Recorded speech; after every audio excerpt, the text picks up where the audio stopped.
Morjesta työkaluessasta.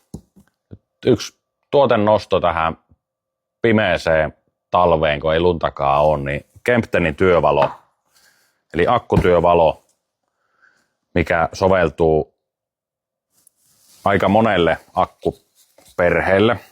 Meillä siellä on paikalla M18 milkkariakku, mutta soveltuu myös Boschille, Makitalle, Devaltille, Hikokille ja jopa Metapo-akulle.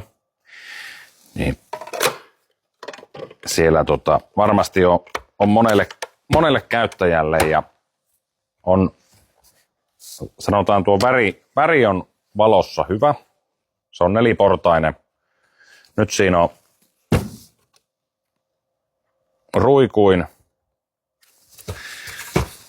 valoteho ja se on neliportainen, kun säädetään täältä on-off-kytkimestä, mikä on tuolla perällä, niin pystytään säätämään valotehoa. Ja nyt siinä on 4500 lumenee.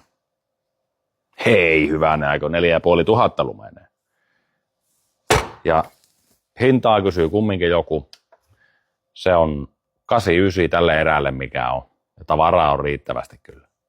Niin ei muuta kuin työkaluvässään tai työkaluvässä.net verkkoon. Moro!